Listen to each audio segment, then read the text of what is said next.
The highway was nearly empty. Late evening traffic had thinned to scattered headlights slicing through the dark. Streetlights stretched in long intervals across the asphalt, casting cold yellow pools of light. Sergeant Daniel Keller sat inside his patrol cruiser, engine idling, radar humming softly on the dashboard. 15 years on, the force had sharpened his instincts, or at least, that's what he believed.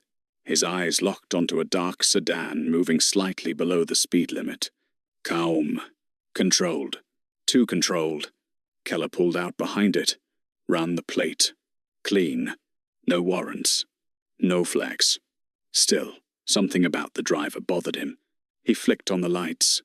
Red and blue strobes exploded across the highway darkness.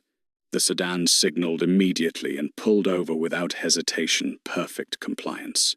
Keller stepped out of the cruiser, adjusting his body cam as he approached. His hand rested near his holster not out of necessity, but habit mixed with authority. Inside the vehicle sat a black male driver, mid-30s, composed posture, hands already visible on the steering wheel. No sudden movement, no attitude, just calm observation. Keller stopped at the window. License and registration. The driver nodded politely and handed them over. Name, Marcus Hale. Keller studied him longer than necessary. Where are you headed tonight? Home, Hale replied calmly. From where? Work. Short answers. Measured tone. Keller felt irritation rise, not because of resistance, but because of the lack of it. He circled the vehicle slowly, flashlight scanning interior surfaces that showed nothing suspicious. No contraband. No weapons. No erratic signs. Still, Keller wasn't satisfied. He returned to the window. Step out of the vehicle. Hale didn't argue. He unbuckled, stepped out, and stood beside the car hands still visible. Is there a reason, officer? He asked evenly. Keller ignored the question. You mind if I search the vehicle? Hale's reply remained calm, but precise. I do not consent to searches. That sentence shifted the air instantly. Keller's jaw tightened. Then I'll proceed based on probable cause. Hale held his Kaiser. With respect, officer, what probable cause? The challenge wasn't loud. It was procedural, and that irritated Keller more than defiance would have. He moved toward the trunk anyway. Turn around. Hale complied as cuffs clicked around his wrists. Traffic whooshed past in the distance, indifferent witnesses to the moment. Keller opened the trunk, shuffled items briefly. Then, from his gloved hand, he lifted a sealed evidence bag. He held it up like a trophy. Well, what do we have here? Hale's expression didn't break. He looked at the bag, then at Keller. Calm. Almost. Knowing. You tell me, Hale said quietly. Keller smirked confidence, fully in control. To you, this might look like a routine arrest. He stepped closer, voice low. But it's going to be a long night. Hale leaned slightly forward despite the cuffs. His voice dropped to a near whisper. Officer, pause. You might want to check who you just detained. Keller frowned, but dismissed it instantly. Because in his mind, power protected him. What he didn't realize was that the stop wasn't random, and the man in cuffs wasn't just a driver. He was watching, documenting, and the investigation had just begun. The patrol cruiser rolled into the station lot just after 10:30 p.m. Tires crunched lightly over gravel as Sergeant Keller parked beneath the harsh white floodlights mounted above the precinct entrance. In the back seat, Marcus Hale sat upright, cuffed, silent, observant. No panic, no anger, just watchful stillness. Keller opened the rear door. Out. Hale stepped out without resistance. Two uniformed officers at the entrance glanced over, expecting the usual, a drunk driver, maybe a narcotics pickup. But Hale didn't look like either. He looked composed. Inside, the booking area buzzed with low, overnight activity, ringing phones, typing keyboards, distant radio chatter. Desk officer Ramirez looked up. What's the charge? Keller didn't hesitate. Suspicious activity, possible possession, resisting verbal cooperation.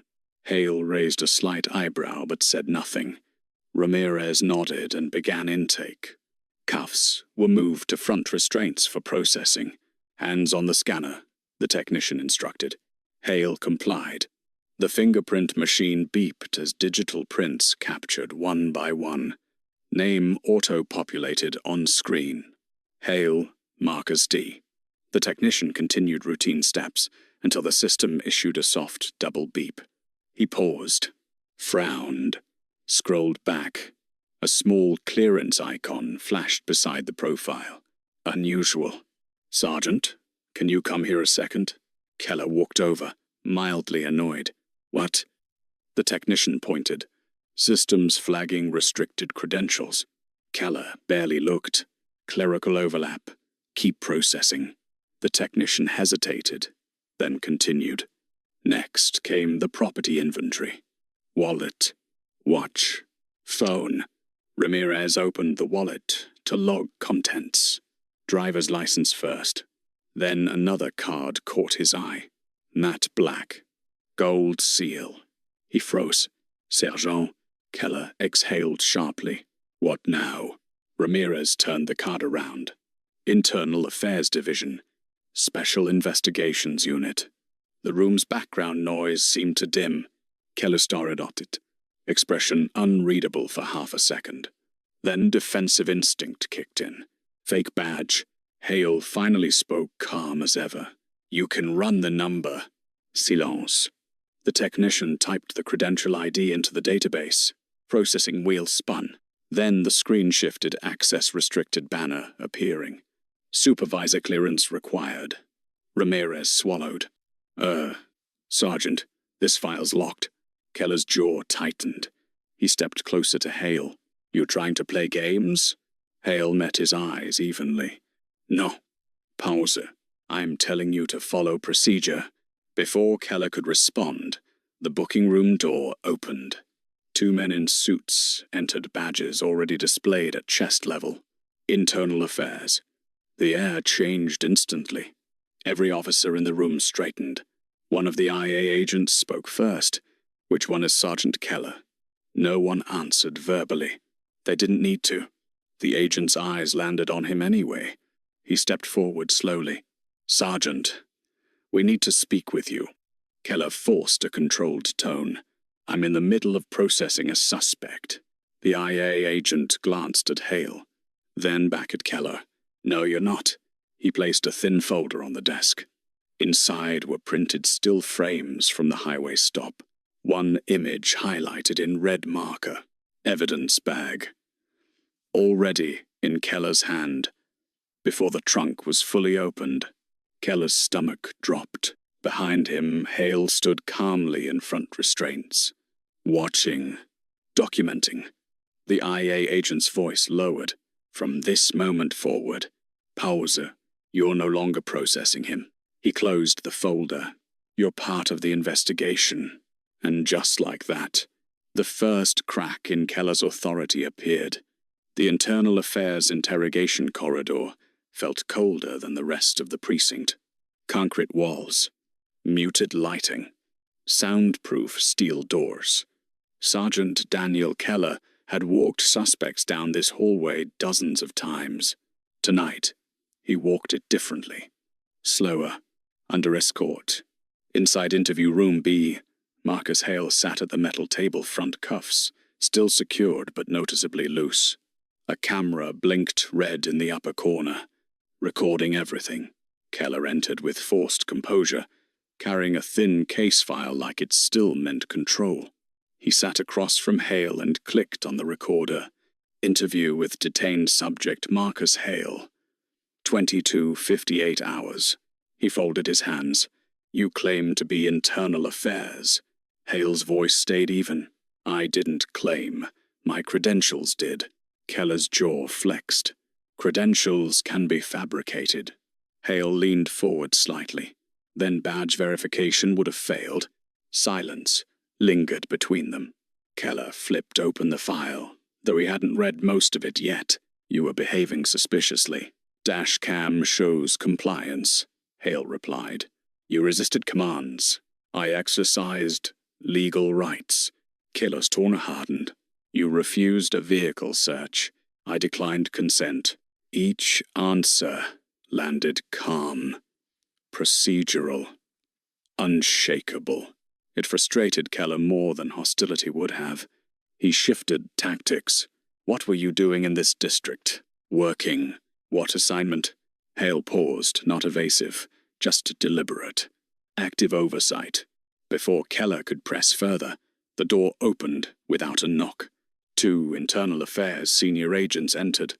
Their presence alone shifted the room's gravity. Sergeant Keller, the lead agent said. Keller stood instinctively. I'm conducting an interview. The agent reached over and switched off the recorder mid-session. No, you're not. He placed a thicker evidence folder on the table. From this point forward, internal affairs assumes jurisdiction. Keller's voice tightened. On what grounds? The folder slid open. Inside were printed stills from the traffic stop, each time-stamped. Frame 214, circled in red. Evidence bag visible in Keller's hand. Before trunk search completion. Keller stared at it. Didn't speak. Next page, audio waveform analysis. A flatline section highlighted. Manual body cam audio suppression, the agent stated. Next page, chain of custody logs. Evidence bag registered 2 days prior. Unrelated narcotic seizure. The room felt smaller, heavier. Keller forced words out. This is circumstantial. Hale finally spoke again, calm but sharper now.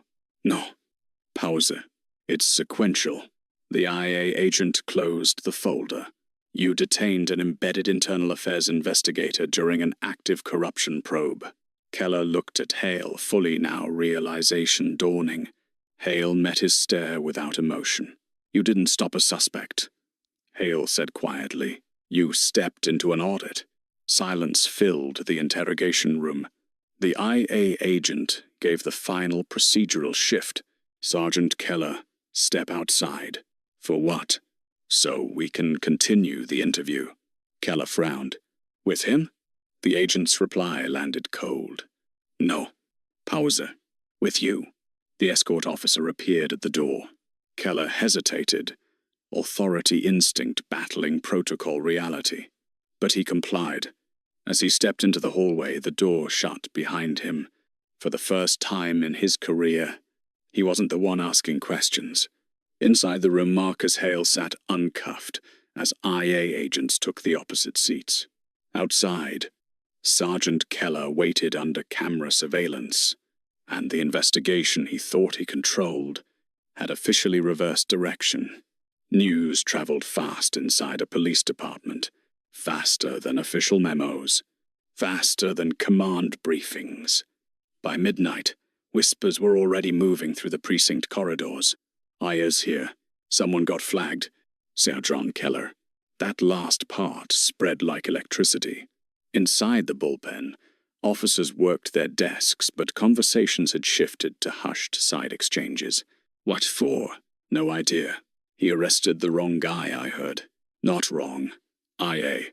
That detail changed everything. Because internal affairs didn't embed randomly. They embedded where patterns existed. Sergeant Daniel Keller sat at his desk, uniform still on, but presence diminished. His computer access had been remotely locked.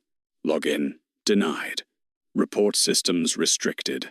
Even his patrol schedule had vanished from the board. He felt the isolation forming around him. Officers who once joked with him now avoided eye contact. Not hostility. Distance. Professional survival instinct. Captain wants you, a junior officer said quietly. Captain Reynolds' office door shut the moment Keller entered. Blinds, half drawn, privacy sealed. Reynolds didn't sit. He stood behind his desk file already open. Keller, you understand the gravity here? Keller kept his tone controlled. Sir, I conducted a lawful stop. Reynolds slid a photograph across the desk. Frame 214. Evidence bag, pre-discovery. Lawful stops don't start with planted evidence. Keller Stiefene. That's not planted. Reynolds flipped another page. Audio waveform analysis. Bodycam mute window. Next page. Chain of custody mismatch. Evidence bag log 2 days prior. The captain's voice lowered. Do you want to explain that? Keller grasped for footing. Technical overlap. Evidence transfer error. Reynolds stared at him. I hope for your sake that's true. He reached into the folder and pulled out a formal document. Administrative action notice. He placed it slowly on the desk. Effective immediately. You are suspended pending internal affairs investigation. The words hung heavy. Suspended, Keller repeated. Badge. Single word. No anger. Just procedure. Keller slowly unclipped his shield and placed it on the desk. The metal hit wood with a quiet but symbolic weight. Firearm. He removed his service weapon and set it beside the badge. 2 objects that had defined his authority now surrendered in silence. Reynolds exhaled. IA doesn't move without cause. Pauser. They embed when misconduct indicators surface. Keller's voice dropped. Sir, I'm clean, Reynolds replied bluntly. Then the footage should be too. Silence filled the office. A knock came at the door. 2 uniformed officers stood outside, escort detail. Protocol for suspended personnel under active investigation. Reynolds opened the door. Sergeant Keller is relieved of duty. Keller collected personal items from his desk under watch. No one spoke. No one intervened. As he walked the hallway, he felt cameras tracking him, the same system he once trusted for evidence. At the exit doors, he paused briefly. A flash of memory hit him. Highway lights. Cuffs clicking shut. False certainty. He stepped outside into the cold night air. The door closed behind him with finality. Inside, the department kept running, but Keller's place in it had just been erased, and the investigation was only gaining momentum. Internal Affairs Evidence Review operated behind multiple secured access doors, a section of the building few officers ever entered. Inside, procedure replaced emotion. Facts replaced opinion. Marcus Hale stood behind a glass observation panel overlooking the forensic review floor, arms folded, silent. Below, analysts prepared a full reconstruction of Sergeant Keller's traffic stop. Large digital screens activated, syncing dashcam, bodycam, and cruiser telemetry into a unified timeline. A title bar appeared. Traffic stop. 21:13 hours. Begin playback, the lead analyst instructed. The footage rolled. Keller's cruiser lights flooded the highway in red and blue. Marcus's sedan pulled over, immediately controlled, compliant. Zoom, driver-side approach. The frame tightened. Hands visible on the wheel. No sudden movement. No threat indicators. The analyst dictated into the case log. Next sequence. Search phase. Playback slowed to 25% speed. Focus on trunk access. Keller appeared at the rear of the vehicle. He lifted the trunk. Pause frame 214. The image froze. Silence settled across the lab. The analyst circled Keller's right hand digitally. There it was, a sealed evidence bag, already in his grip, before the trunk interior was fully visible. Replay. They ran it again. Same result. Possession prior to discovery. Marcus's eyes narrowed slightly, not surprised, just confirmed. Mark as pre-introduction possession, the analyst logged. Next phase initiated. Chain of custody verification. The evidence bag barcode was scanned into the database. System results populated instantly. Logged 48 hours earlier.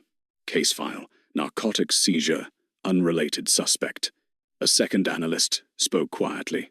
The bag could not have originated from Hale's vehicle. Probability of transfer error? the lead asked. Minimal. Chain of custody breach required. Marcus stepped forward slightly. Run fiber contamination. Lab techs moved quickly. Microscopic fibers from Keller's patrol gloves were compared to residue on the bag exterior. Results displayed on screen. Handling contact consistent with recent placement. Not long-term storage. Conclusion. Evidence introduced during stop window. The room fell into procedural silence again. Next forensic layer. Audio integrity analysis. Waveform graphics filled the screen. One section flatlined a 1-4-second mute gap. Manual suppression signature. The audio specialist confirmed. Backup cruiser mic recording was synced. A muffled but distinct line played. Nobody's gonna question this. No one in the room spoke. They didn't need to. The lead analyst compiled the findings aloud. Premature evidence. Possession. Logged bag mismatch. Fiber contamination. Inconsistency. Manual audio suppression. Verbal intent indicator. He looked toward the observation glass where Marcus stood. This meets criminal fabrication threshold. Marcus gave a slight nod. Sealed the packet. Digital evidence folders locked. Under Federal Review classification. On-screen case status updated. Internal Affairs. Federal referral recommended. The implications were clear. This was no longer departmental discipline territory. This was prosecutable misconduct. As the lab lights dimmed and files encrypted, Marcus remained still behind the glass, watching the final frame freeze on screen. Keller holding the evidence bag before the search began. One image. Career-ending wait. But Marcus's expression didn't reflect victory, only resolution, because this case had never been about one arrest. It was about proving a pattern. And now, the proof was documented, irrefutable, ready for court. Once Internal Affairs sealed the forensic audit, the case crossed an invisible line. It was no longer administrative. It was criminal.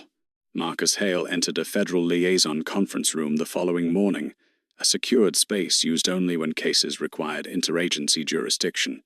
Seated around the table were representatives from multiple authorities.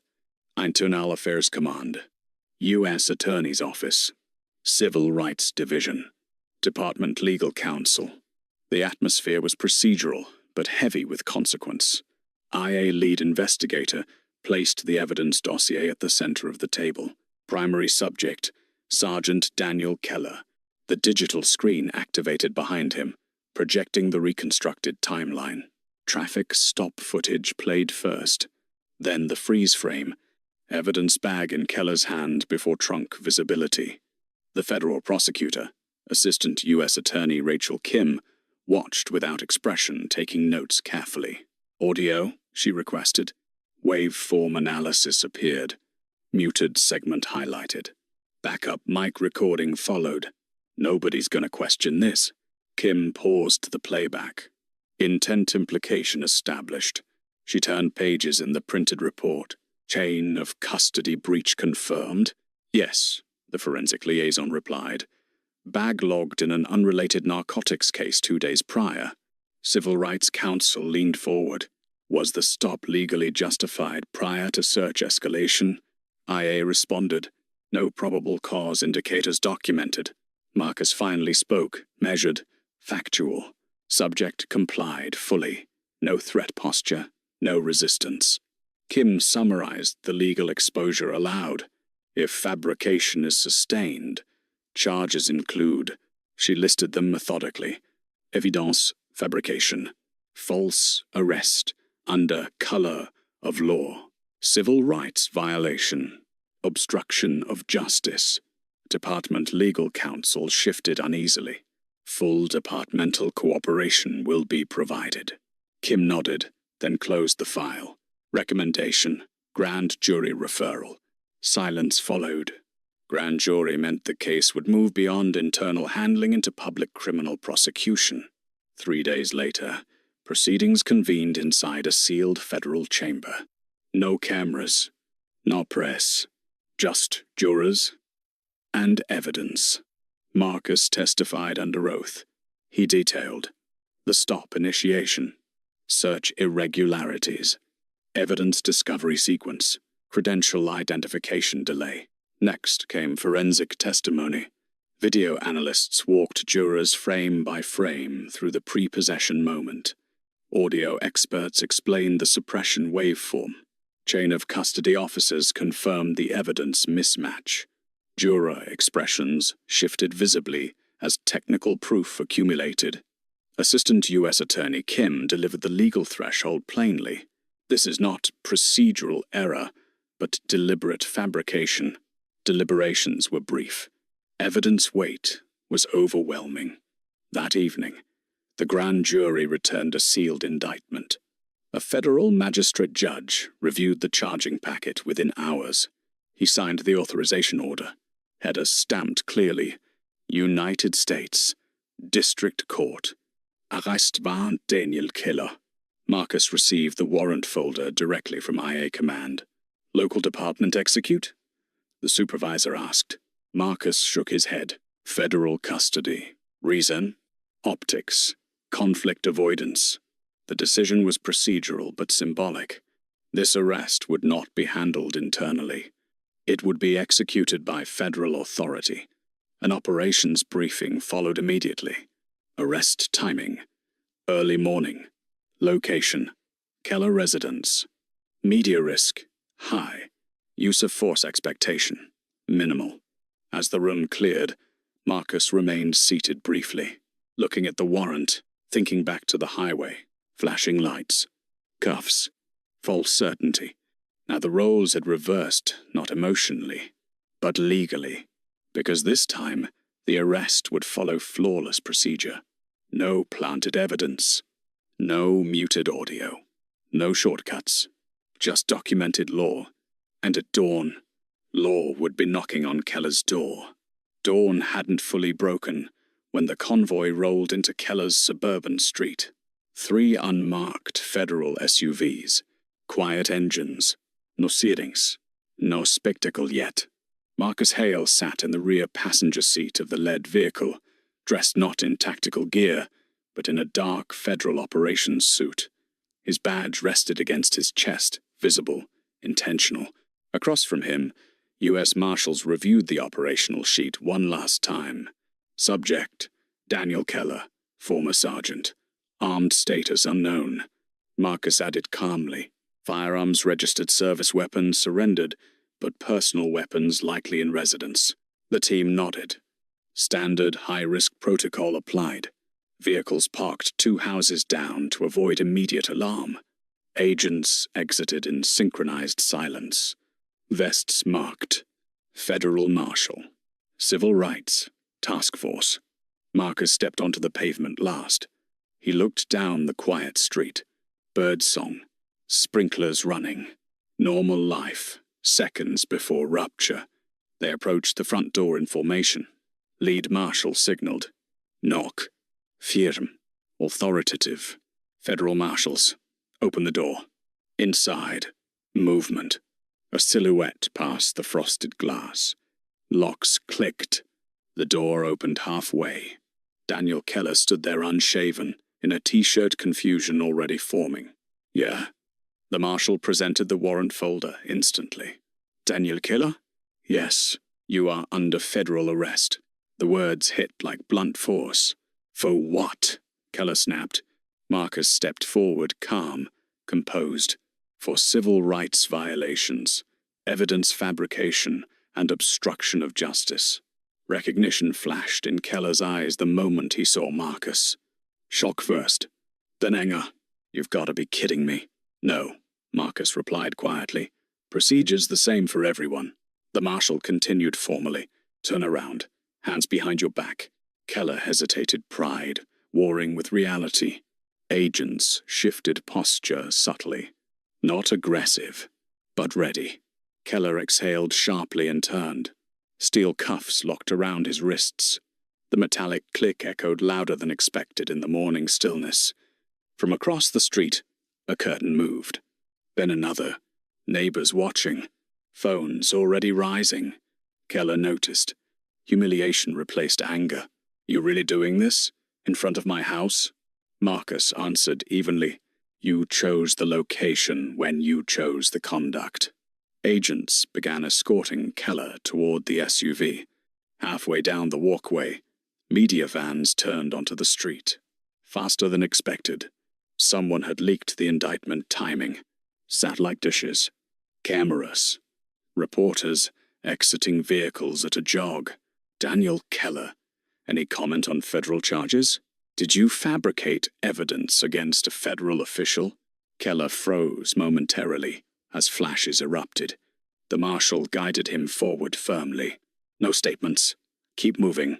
Marcus shielded the transport path as best as possible, but the optics were unavoidable. Former officer. In cuffs. Under federal arrest. Placed into the rear seat. Door shut.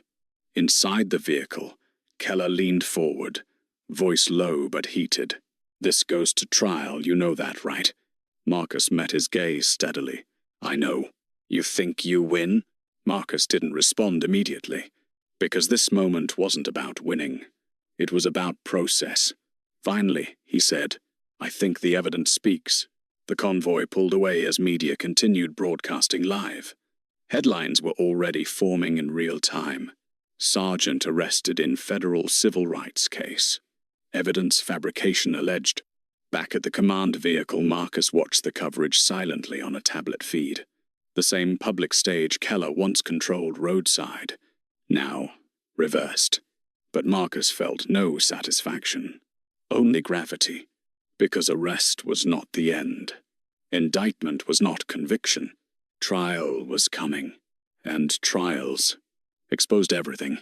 The federal courthouse stood like a monument to consequence. Granite pillars, steel detectors, marble floors that amplified every footstep. By 8 a.m., the building was already surrounded by media barricades. Satellite trucks lined the street. Reporters rehearsed live stand-ups as legal teams filtered through security. Inside courtroom 4B, the atmosphere was heavier than the architecture. This wasn't just a trial. It was a referendum on power. Daniel Keller sat at the defense table in a Navy suit, wrists free but posture restrained. Gone was the street command presence he once carried. In its place, controlled tension. Beside him, his federal defense attorney, Margaret Ellis, reviewed notes with surgical focus. Across the aisle sat the prosecution team, Civil Rights Division, U.S. Department of Justice. And at their center, Marcus Hale, not as an arresting officer, but as lead complainant and federal witness. Their eyes met briefly. Professional. Unreadable. At precisely 9 a.m., the courtroom deputy called order. All rise. Judge Eleanor Whitaker entered a jurist known for zero tolerance on constitutional violations. The jury followed shortly after 12 citizens who now held both men's futures in deliberative balance. Opening statements began. The prosecutor rose first. Measured voice. Deliberate pacing. This case is about abuse of authority under color of law. Screens illuminated behind her, displaying bodycam timestamps. Traffic stop footage. Marcus, standing calmly roadside. Keller's escalating tone. Then the pivotal frame freeze. Handcuffs placed without legal basis. You will see evidence that Sergeant Keller knowingly fabricated probable cause and falsified official documentation to justify an unlawful arrest. Jurors watched intently. Some took notes. Others never looked away from the screen. Then came the defense. Ellis approached the jury with composed confidence. This case is not about racism or corruption, she began. It is about split-second decisions made in fluid, potentially dangerous environments. She paced slowly. Sergeant Keller acted on perceived indicators consistent with law enforcement training. The prosecution will attempt to reinterpret judgment calls as criminal intent. She paused beside Keller. But judgment, even flawed judgment, is not a federal crime. The courtroom absorbed the contrast. Abuse versus mistake. Intent versus perception. Then witnesses began. First, responding officers from the scene. Under oath, they confirmed procedural deviations. No probable cause articulation. No supervisory approval. No contraband recovered. Each testimony tightened the legal vice incrementally. Then came the digital evidence analyst. Bodycam integrity verified. No tampering. No missing segments. Unedited timeline. Finally, late afternoon, the prosecution called its central witness, United States Internal Affairs Special Agent Marcus Hale. Marcus approached the stand with controlled composure. Sworn in. Seated. The prosecutor began simply, Agent Hale, at the time of the arrest, were you operating in an undercover federal capacity? Yes. Did Sergeant Keller have any knowledge of that status? No. Did you provide lawful identification upon request? Yes. Was it acknowledged? Marcus paused, then answered clearly. No. A ripple of quiet reaction moved through the jury box. The prosecutor advanced. Did Sergeant Keller articulate a lawful basis for your detention? No. Did he later file documentation claiming probable cause? Yes. Screens displayed the arrest report. Highlighted sections. Language asserting suspicious movement and resistance indicators. The prosecutor asked the final question of the day. In your professional assessment, were those claims accurate? Marcus looked briefly toward Keller, then back to the jury.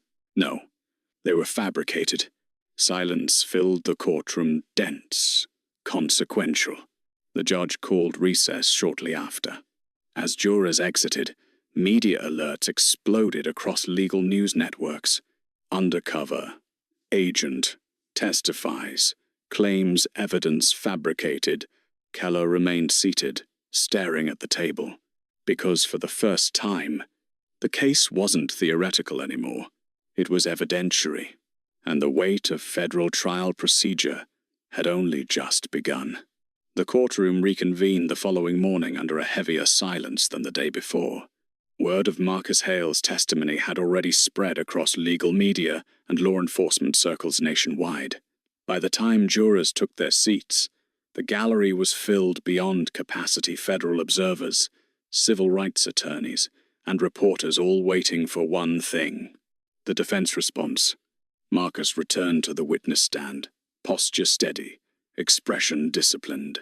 Years of federal training showed in the way he sat, composed, observant, controlled breathing. Defense attorney Margaret Ellis rose slowly. No rushed movements, no visible aggression, just calculated precision. She approached the podium, legal pad in hand. Agent Hale, she began politely, you've testified that you were operating undercover at the time of this incident, correct? Yes. And undercover operations often require deception as part of investigative protocol? Yes. Ellis nodded, letting the word deception linger in the air. So you would agree.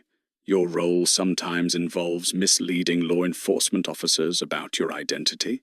The prosecutor objected immediately. Argumentative. Sustained, Judge Whitaker ruled. Rephrase, counsel. Ellis adjusted smoothly. Agent Hale, were you presenting yourself as a civilian during the traffic stop? Yes. So from Sergeant Keller's perspective, you appeared to be a non-law enforcement individual? Yes. Ellis paced slowly before the jury. And you did not immediately disclose your federal credentials, correct? I disclosed when asked for identification, but not before the detention began. Marcus paused briefly. Correct. Ellis turned to the jury, not speaking, just letting implications settle. Then she advanced. You testified that Sergeant Keller fabricated behavioral indicators such as suspicious movement. Are you claiming you made no movements inside the vehicle prior to the stop? Marcus remained calm. I reached for my registration when instructed. So you did move. Yes, lawfully and compliantly. Ellis nodded as if conceding a small point. But, from an officer's safety standpoint, sudden movement inside a vehicle can raise concern, correct? It can, depending on context. Exactly, Ellis said, seizing the word. Context. She approached the evidence screen. Bodycam footage replayed, slowed, zoomed. Marcus reaching toward the glove compartment. Ellis addressed the jury. In high-risk traffic stops, officers are trained to interpret unknown movements as potential threats. She turned back to Marcus. You're familiar with that training? Yes. So it is possible Sergeant Keller interpreted your movement as suspicious, even if you believe it was innocent. Marcus held eye contact. Interpretation does not justify unlawful arrest without probable cause. A quiet murmur passed through the gallery. Ellis didn't react. Instead, she shifted strategy. Let's discuss identification. You stated you presented federal credentials. Yes. Isn't it true those credentials were inside a secondary wallet? Yes. And retrieving that wallet required additional movement inside the vehicle? Yes. So at multiple points, you were reaching, turning, and accessing compartments during the stop. Marcus answered firmly, only after instruction. Ellis stopped pacing, then delivered her sharpest line yet.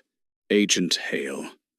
Isn't it possible this situation escalated not because of misconduct, but because two trained officers were assessing each other through incomplete information? The courtroom went still. It was the defense's central theory. Misjudgment, not malice. Marcus took a measured breath before answering. No, because procedure exists precisely to prevent escalation based on assumption. The prosecutor watched, closely satisfied.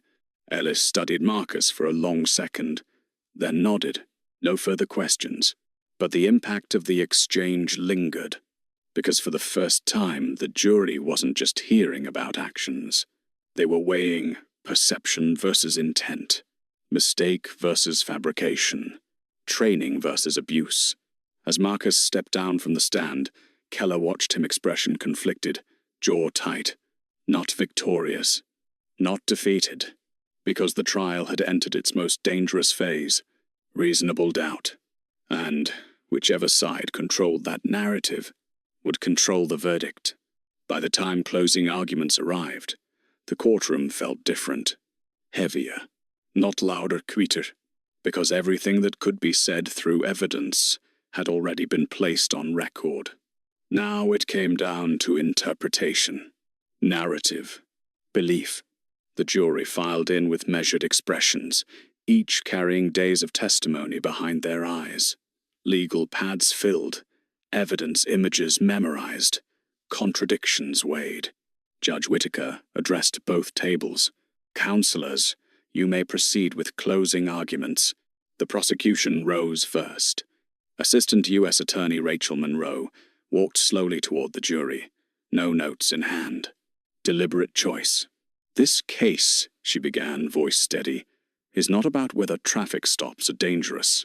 She let the statement settle. They are. She clicked a remote. Bodycam footage appeared again. Keller's voice escalating. Marcus compliant. This case is about what happens when authority replaces procedure. She paced slowly. You saw the footage. No probable cause articulated. No contraband discovered. No resistance offered. Another click arrest report displayed.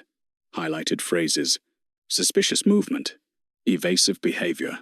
Words, Monroe said, turning back to the jury, that carry legal weight. She paused. Except they weren't true. Screened split footage versus written report. Side by side. Contradiction. You heard Agent Hale testify those claims were fabricated. You heard fellow officers confirm protocol violations. You saw documentation altered to justify an arrest that had no legal foundation. She stepped closer to the jury box. When law enforcement fabricates justification, it ceases to be law enforcement. Silence. Then her final line. Your verdict does not judge policing, it judges misconduct. She returned to her seat without dramatics. The defense rose moments later. Margaret Ellis carried a legal binder but barely opened it. She stood closer to the jury than Monroe had. "Ladies and gentlemen, the prosecution wants clarity." She nodded slightly, but real-world policing is not clear. She replayed the slowed footage of Marcus reaching inside the vehicle. Officers make decisions in fractions of seconds, not courtrooms. She walked toward the evidence screen. "They want you to believe Sergeant Keller fabricated risk indicators." She turned. "But you heard testimony confirming movement inside the vehicle." She softened her tone deliberately. "This case asks you to criminalize interpretation." She let that phrase echo. Did Sergeant Keller misjudge the situation? She shrugged slightly. Perhaps, but misjudgment is not federal felony misconduct. Ellis approached the jury rail the closest either attorney had stood. "If you believe there is even a reasonable possibility that this arrest stemmed from perceived officer safety risk." She paused.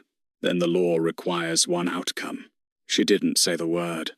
She didn't need to. Not guilty hung unspoken in the air. Ellis stepped back. No further argument. Judge Whitaker gave final jury instructions, detailed, procedural, binding. Fabrication of evidence requires proof of intentional falsification beyond reasonable doubt. Legal thresholds now framed the decision. The bailiff stood. "All rise for the jury." 12 citizens exited the courtroom. The deliberation door closed with a heavy mechanical thud. And just like that, control left both tables. Hours passed. No word. Marcus sat still, hands folded, trained patience masking internal weight. Keller leaned back, staring at the ceiling, the confidence he once carried now replaced by uncertainty. Evening approached when the courtroom deputy finally re-entered. "Expression formale. Your Honor, the jury has reached a verdict." Eyre left the room all at once, because in federal court, verdicts didn't just end cases. They defined legacies.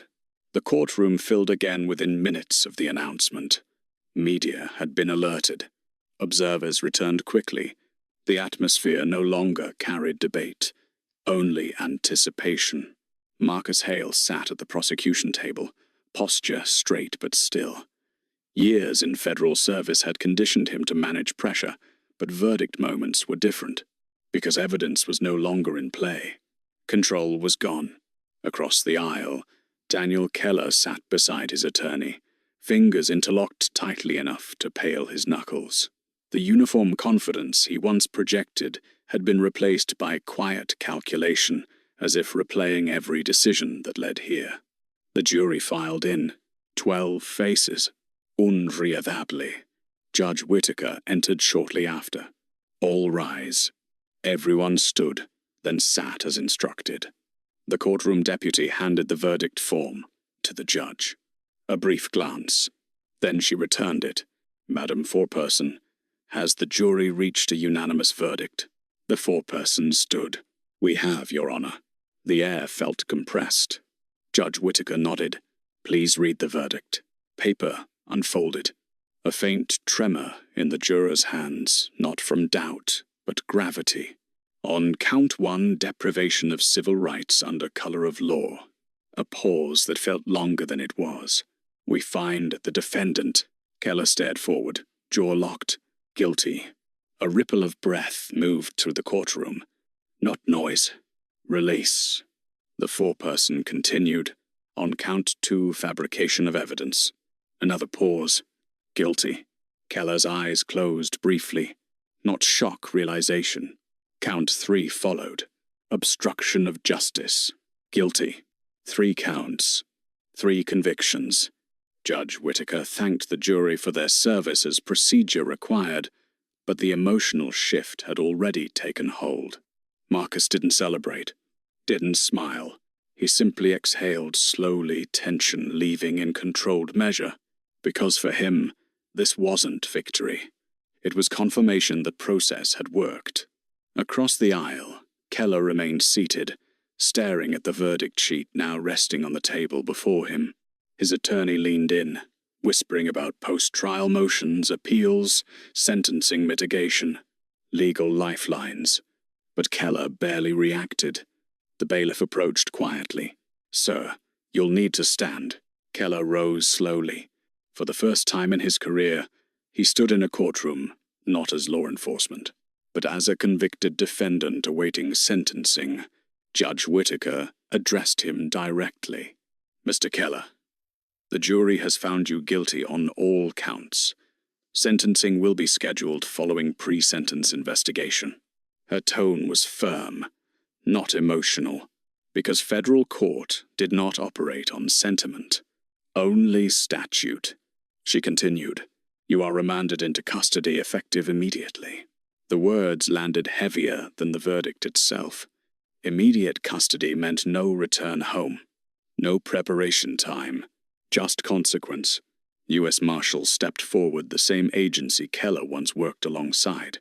Professional, respectful, but procedural. His hands were cuffed again, this time not as an accusation, but as adjudicated fact.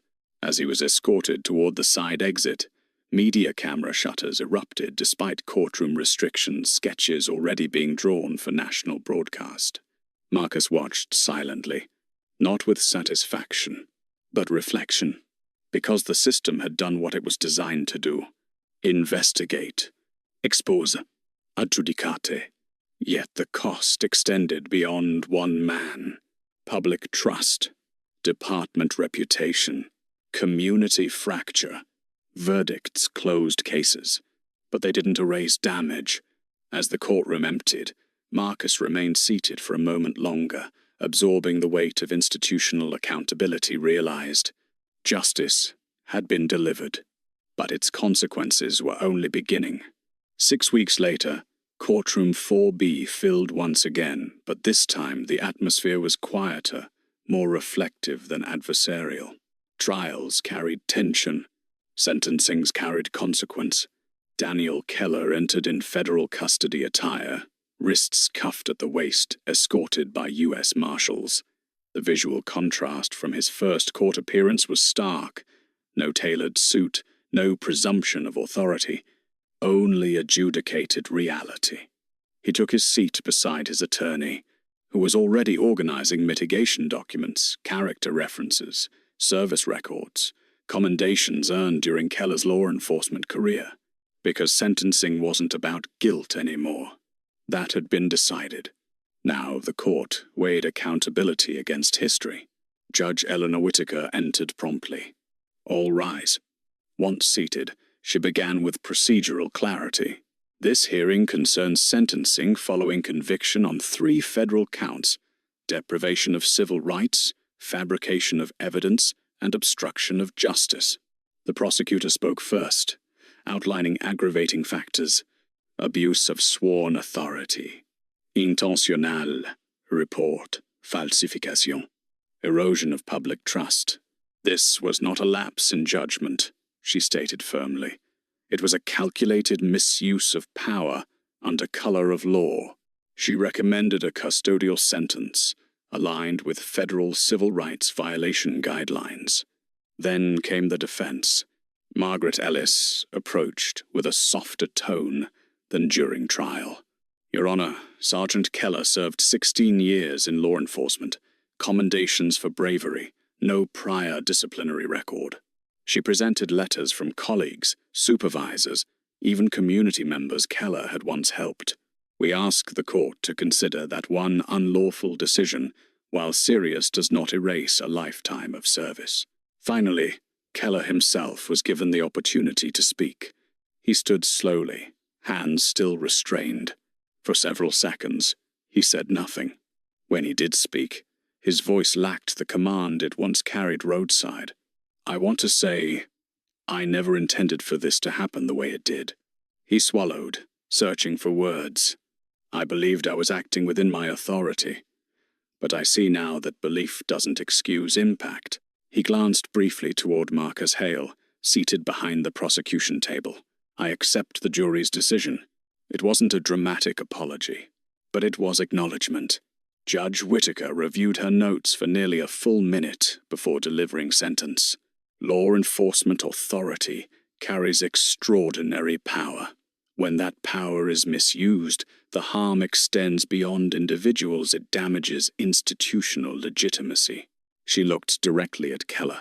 The court recognizes your prior service. However, the intentional fabrication of evidence represents a fundamental breach of constitutional duty. She paused the courtroom, silent enough to hear paper shift. Therefore, this court sentences you to another pause, procedural but heavy. 60 months in federal custody. 5 years. Measured, but definitive. Gasps where minimal federal sentencing rarely surprised seasoned observers. Whitaker continued, followed by 2 years supervised release. You are permanently prohibited from serving in any law enforcement capacity. The final clause landed with quiet finality. Identity revoked, not just freedom. The gavel struck once. Court is adjourned. As marshals escorted Keller out, there was no media chaos this time, only procedural closure. Marcus remained seated briefly after the room began to empty, not reflecting on Keller alone, but on the broader arc. Complaint, investigation, exposure, trial, sentencing. The system had functioned end to end.